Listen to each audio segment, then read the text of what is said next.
Mercedes considers this splendid coupe to be its new flagship, its unequivocal statement of leadership, innovation, capability, and sheer automotive attitude.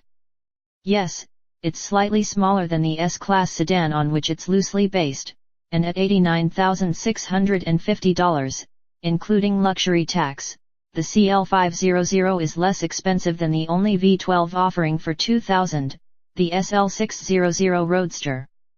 But the big sedans are, well, so common, and next year's Cl600 will once again trump all other Benz sticker prices. If the CL were simply a two-door S-Class, no one would name it the new leader of the pack. The CL, however, has its own distinctive architecture, interior styling, and technology. It's easily the most sophisticated car, technically, on American roads right now. In the US, it will be powered, initially, by the 302 horsepower, 5.0-liter V8 found in the S-Class. A V12 will arrive for 2001. Interestingly, the V12 is an entirely new engine, not the current 6.0-liter V12 available in the SLS. Mercedes seems able to crank out new engine designs the way Ford turns out door handles, and the old V12 just wouldn't fit under the CL's hood. True to its sober heritage, the CL is not a car filled with inconsequential bells and whistles, tech for the sake of tech. Leading its list of truly functional, useful electro-wonders is active body control, ABC. And a marvel it is, able to computer control all four corners of the car in both jounce and rebound to keep the body nearly level no matter how fiercely you corner. What's interesting is that the selectable sport and comfort settings of the ABC are both highly effective, and the difference between the two is perceptible even to the unturned butt. Namely mine. There are plenty of selectable shock setting systems out there that leave me wondering whether the selector is actually connected. In sport mode, the ABC is taut and instantly responsive.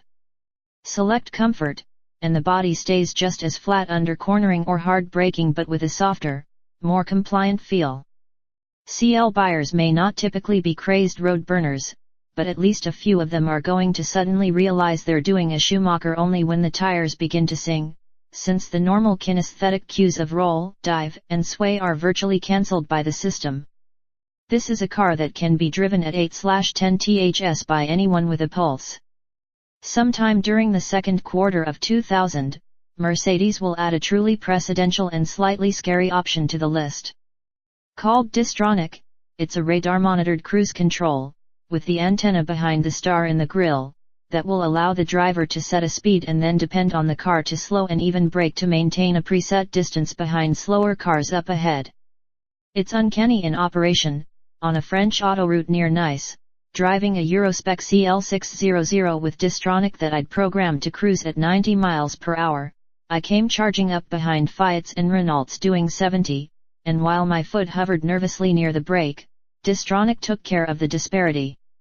Pull out into the passing lane, and the big boomer accelerates back to 90. It'll be interesting to see how long it takes for Mercedes to be sued by the first American CL driver who manages to plow into a stopped car despite Distronic, or in some other way manages to misuse it. You need to be aware, for example, of morons who pull out to pass without looking. This is not a set and forget system. It'll only provide a maximum of 20% braking, although it sounds a warning beep if more is needed. If you think all Mercs are made of Panzer quality steel, think again. The CL's front fenders are plastic, its roof, rear fenders, and hood are aluminum, and the inner doors are magnesium. Only what's left, mainly the platform and the front crush structure, is steel. Consequently, the car is glued and screwed, riveted, and flanged together as well as welded, for a weight saving of almost 600 pounds over its predecessor. That puts the new Cl500's power-to-weight ratio very near that of last year's Cl600, and Mercedes claims the new V8 will outsprint the old V12 to 60 miles per hour in just 6.1 seconds.